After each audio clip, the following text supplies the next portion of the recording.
Hi all, നമ്മുടെ HSA പരീക്ഷ കഴിഞ്ഞു. ഒരുപാട് ഉദ്യോഗാർത്ഥികൾ വളരെ ടെൻഷനിലാണ്. എക്സാം അവർക്ക് നല്ല രീതിയിൽ എഴുതാൻ സാധിച്ചില്ല, അല്ലെങ്കിൽ നല്ല ടൈറ്റ് ആയിരുന്നു പരീക്ഷ. അങ്ങനെ ഒരുപാട് റിവ്യൂസ് നമ്മുടെ ചാനലിൽ ഒരുപാട് കുട്ടികൾ, അതുപോലെ നമ്മുടെ പഠിക്കുന്ന കുട്ടികളെല്ലാം പറഞ്ഞിരുന്നു. അപ്പോൾ അതുകൊണ്ട് ആരും തന്നെ ടെൻഷൻ ആവണ്ട. നിങ്ങൾ മനസ്സിലാക്കുക, എല്ലാവർക്കും ടൈറ്റ് ആണെങ്കിൽ സ്വാഭാവികമായിട്ടും, നിങ്ങൾക്ക് ടൈറ്റ് ആണെങ്കിൽ സ്വാഭാവികമായിട്ടും എല്ലാവർക്കും ടൈറ്റ് തന്നെ ആയിരിക്കും ഉണ്ടാവുക. ഓക്കെ, ഒരു എക്സാമിൻ്റെ ട്രെൻഡ് അങ്ങനെ തന്നെയാണ്. അപ്പോൾ അതുകൊണ്ട് നിങ്ങൾക്കൊന്നും എഴുതാൻ സാധിച്ചില്ല, മാർക്ക് കൂട്ടി നോക്കിയപ്പോൾ വളരെ കുറച്ച് മാർക്ക് മാത്രമേ ലഭിച്ചിട്ടുള്ളൂ, ഇങ്ങനെ ഒരുപാട് പേര് പറയുന്നുണ്ട്. അപ്പോൾ അതുകൊണ്ട് തന്നെ നിങ്ങൾ ടെൻഷൻ ആവാതിരിക്കുക. എല്ലാവർക്കും എക്സാം ടൈറ്റ് തന്നെയാണ്. അപ്പോൾ എല്ലാവരും ആ രീതിയിൽ തന്നെ സ്കോർ ചെയ്തിട്ടുണ്ടാവുള്ളൂ. അപ്പോൾ എന്തായാലും നമുക്ക് വേഗത്തിൽ തന്നെ ആൻസേഴ്സ് പറഞ്ഞു പോവാം. ഓക്കെ ആണല്ലോ? അപ്പോൾ ഒന്നാമത്തെ ചോദ്യം ആദ്യം GK ഏരിയാസ് ആണ്. ഒന്നാമത്തെ ചോദ്യത്തിന് ആൻസർ ആയിട്ട് വരുന്നത് C ആണ്. ഇനി രണ്ടാമത്തെ ചോദ്യത്തിന് ആൻസർ ആയിട്ട് വരുന്നത് ഏതാണ്? C ആണ്. രണ്ടാമത്തെ ചോദ്യത്തിന് ആൻസർ ഏതാണ്? C ആണ്. ഇനി മൂന്നാമത്തെ ചോദ്യത്തിൻ്റെ മിലിറ്ററി എക്സസൈസുമായി ബന്ധപ്പെട്ട ചോദ്യമാണ്. മൂന്നാമത്തെ ചോദ്യത്തിന് ആൻസർ ആയിട്ട് വരുന്നത് B ആണ്, മംഗോളിയ എന്നാണ്. നാലാമത്തെ ചോദ്യത്തിന് ആൻസർ ആയിട്ട് വരുന്നത് A ആണ്. A ആണ് നാലാമത്തെ ചോദ്യത്തിന് ആൻസർ ആയിട്ട് വരുന്നത്. അഞ്ചാമത്തെ ചോദ്യത്തിന് ആൻസർ ആയിട്ട് വരുന്നത് D ആണ്. അഞ്ചിൻ്റെ ആൻസർ ആയിട്ട് വരുന്നത് ഏതാണ്? D ആണ്. അഞ്ചിൻ്റെ ആൻസർ D ആണ്. ഇനി ആറിൻ്റെ ആൻസർ ആയിട്ട് വരുന്നത് B ആണ്. ഒരു സ്റ്റേറ്റ്മെന്റ് ചോദ്യമാണ്. ആറിൻ്റെ ആൻസർ ആയിട്ട് വരുന്നത് ഓപ്ഷൻ B ആണ്. ഇനി ഏഴിൻ്റെ ആൻസർ ആയിട്ട് വരുന്നത്, ഏഴാമത്തെ ചോദ്യത്തിൻ്റെ ആൻസർ ആയിട്ട് വരുന്നത് D ആണ്. D ആണ് ഏഴിൻ്റെ ആൻസർ ആയിട്ട് വരുന്നത്. ഇനി എട്ടിൻ്റെ ആൻസർ ആയിട്ട് വരുന്നത്, ഞാൻ ക്വസ്റ്റ്യൻ വായിക്കാതെ നിങ്ങൾ എല്ലാവരും കൂടുതൽ എക്സ്പ്ലനേഷൻ ഒന്നും കേൾക്കാൻ ആഗ്രഹിക്കുന്നുണ്ടാവില്ല. നിങ്ങളുടെ ആൻസർ ശരിയാണോ എന്ന് അറിയാനുള്ളൊരു ആകാംക്ഷയായിരിക്കും. നമ്മൾ ക്വസ്റ്റ്യൻ പേപ്പർ C, ഓക്കെ, ആ കോഡ് C ആണ് നമ്മൾ ഡിസ്കസ് ചെയ്യുന്നത് കേട്ടോ. ക്വസ്റ്റ്യൻ പേപ്പറിൻ്റെ കോഡ് C ആണ്. അപ്പോൾ അതുകൂടെ ഞാൻ പറയാൻ പറഞ്ഞതാണ് തുടക്കത്തിൽ. C ആണ് നമ്മൾ ഡിസ്കസ് ചെയ്യുന്നത്. അപ്പോൾ അതുകൊണ്ടാണ് പെട്ടെന്ന് പറഞ്ഞു പോകുന്നത്. നിങ്ങൾക്ക് എക്സ്പ്ലനേഷനും കേൾക്കാൻ തീരെ താല്പര്യമൊന്നും ഉണ്ടാവില്ല. അപ്പോൾ അതുകൊണ്ട് ഞാൻ പെട്ടെന്ന് പറഞ്ഞു പോവാണ്. അപ്പോൾ എട്ടിൻ്റെ ആൻസർ ആയിട്ട് വരുന്നത് C ആണ്. എട്ടിൻ്റെ answer match the following question ആണ്. സോറി, റോങ് ആയിട്ടുള്ള പേയേഴ്സ് കണ്ടുപിടിക്കുന്ന ക്വസ്റ്റ്യൻ ആണ്. C ആണ് ആൻസർ ആയിട്ട് വരുന്നത്. എട്ടിൻ്റെ ആൻസർ ഏതാണ്? C ആണ്. ഇനി ഒൻപതിൻ്റെ ആൻസർ ആയിട്ട് വരുന്നത് B ആണ്. ഒൻപതിൻ്റെ ആൻസർ ഏതാണ്? B ആണ്. മാച്ച് ദ ഫോളോയിങ് ക്വസ്റ്റ്യൻ ആണ്. പത്തിൻ്റെ ആൻസർ ആയിട്ട് വരുന്നത് C ആണ്. ജൻസംഘ് എന്ന് പറയുന്ന ആൻസർ ആണ് വരുന്നത്. ഇനി 11ൻ്റെ ആൻസർ ആയിട്ട് വരുന്നത്, 11ൻ്റെ ആൻസർ ഏതാണ്? D ആണ്. 11ൻ്റെ ആൻസർ ആയിട്ട് വരുന്നത്. 12ൻ്റെ ആൻസർ ഏതാണ്? C ആണ്. 12ൻ്റെ ആൻസർ ഏതാണ്? ശൈലി. ഇത് കേരള PSC ചോദിക്കുന്ന ചോദ്യം തന്നെയാണ്. C ആണ് ആൻസർ. ഇനി 13ൻ്റെ ആൻസർ ഏതാണ്? A ആണ്. മാധവ് ഗാഡ്ഗിൽ ആണ്. 14ൻ്റെ ആൻസർ ആയിട്ട് വരുന്നത് D ആണ്. 14ൻ്റെ ആൻസർ ഏതാണ്? D ആണ്. 15ൻ്റെ ആൻസർ B ആണ്. B.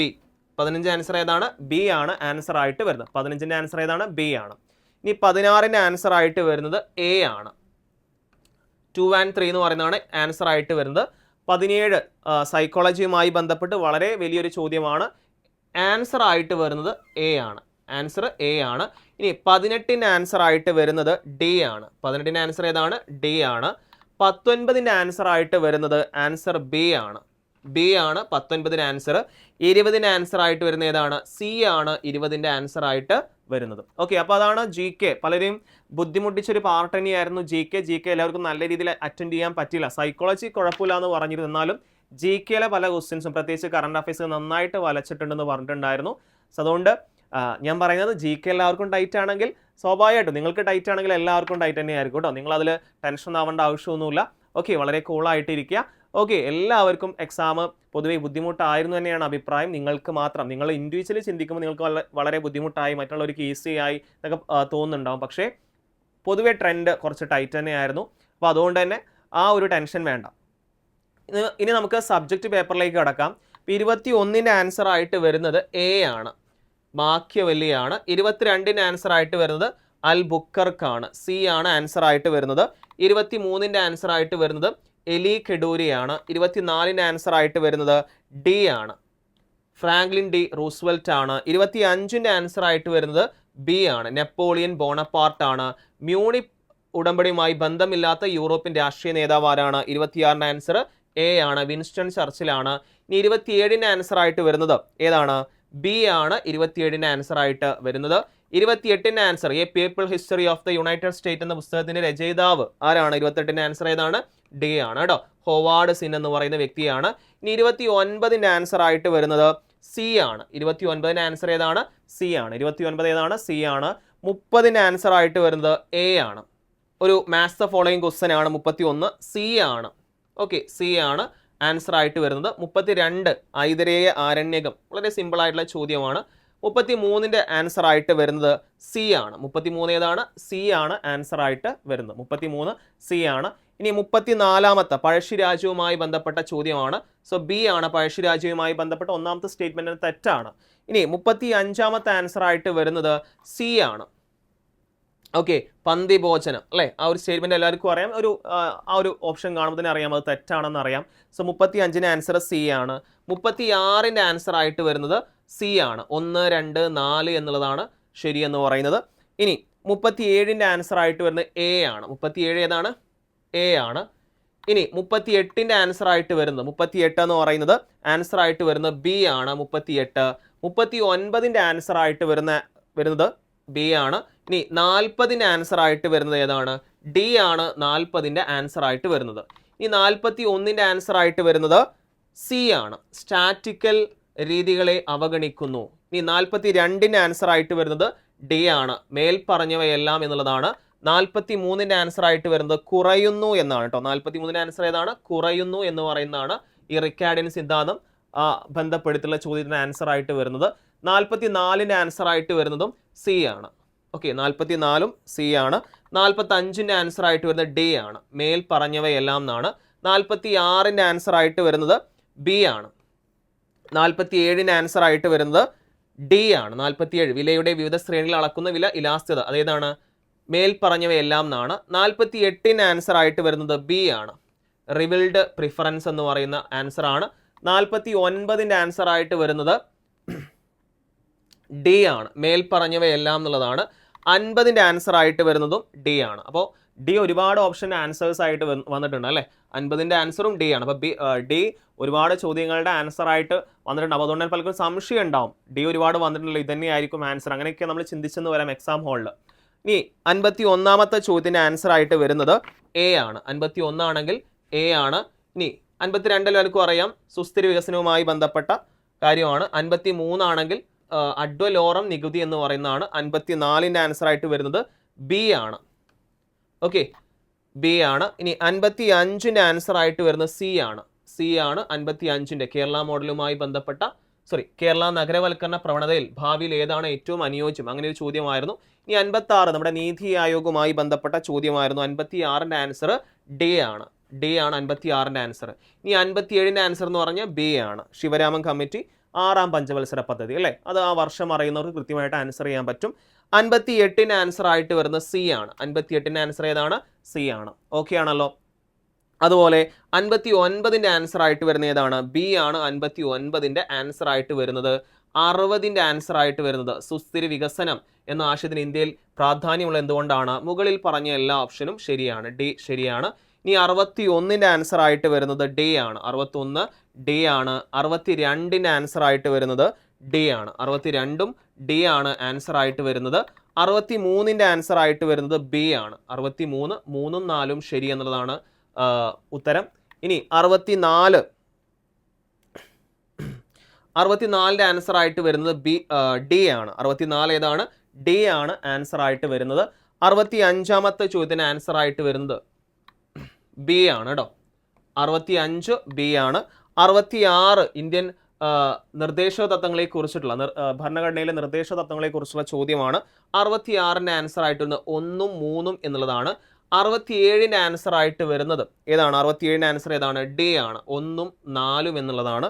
68ന്റെ ആൻസർ ബി ആണ്. 68 ബി ആണ്. 69ന്റെ ആൻസർ ആയിട്ട് വരുന്നത് സി ആണ്. 69 ഏതാണ്? സി ആണ്. 2 മാത്രമാണ്